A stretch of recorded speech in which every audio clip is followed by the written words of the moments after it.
আসসালামু আলাইকুম সুপ্রিয় দর্শকবৃন্দ, আপনাদের সাথে আছি আমি মোহাম্মদ রাশেদ মিয়া আরজু, আয়কর আইনজীবী। দর্শক, অতি সংক্ষেপে আমি আপনাদেরকে দু চারটি কথা আপনাদের সম্মুখে উপস্থাপন করছি। আশা করি এই কথাগুলো যদি আপনারা একটু মনোযোগ দিয়ে শুনেন তাহলে অবশ্যই আপনাদের উপকারে আসবে এবং কখনোই এই কথাগুলো আপনার জন্য বিফলে যাবে না। সুপ্রিয় দর্শকবৃন্দ, গণপ্রজাতন্ত্রী বাংলাদেশ সরকার 2026-27 সালের যে বাজেট আমাদের জাতীয় সংসদ অনুমোদন করেছে, এর মধ্য দিয়ে সরকার যেমন তার বিশাল ব্যয়ভার বহনের চেষ্টা করেছে, একই সাথে সুশাসনের জন্য কতগুলো পদক্ষেপ নিয়েছে এবং এরই মধ্যে একটি বড় অংশ রয়েছে কর ব্যবস্থা এবং সাধারণ মানুষের বা করদাতাদের জন্য আয়কর রিটার্নের একটি পদ্ধতি।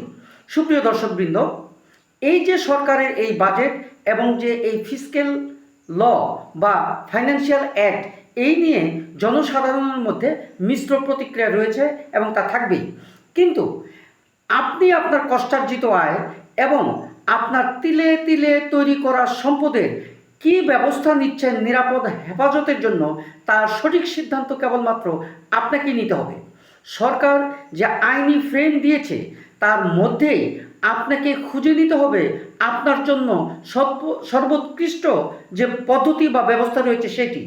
এইবারে কর ব্যবস্থায় সরকার যেরকম নানাবিধ কর ছাড় দিয়েছে, একই সাথে নানাবিধ করও আরোপ করেছে। আপনি যদি নির্ধারিত সময়ে কর প্রদান করে আপনার রিটার্ন প্রদান করেন, আপনি একদিকে যেমন প্রণোদনা পাবেন, আরেকদিকে আপনি যদি সময় ক্ষেপণ করেন আপনার জন্য রয়েছে নানাবিধ পেনাল্টি। সেই সাথে আপনি যদি তথ্য গোপন করেন আপনার বিরুদ্ধে আনা হতে পারে ফৌজদারি অপরাধ, যার জন্য সর্বোচ্চ 5 বছরের জেল বা এর সাথে আরও জরিমানার ব্যবস্থা রয়েছে। সুতরাং বিষয়গুলো জানুন এবং শুধু জানলেই হবে না, তার সফল প্রয়োগের জন্য অবশ্যই আপনাকে একজন দক্ষ ও বিজ্ঞ আয়কর আইনজীবীর শরণাপন্ন হতেই হবে।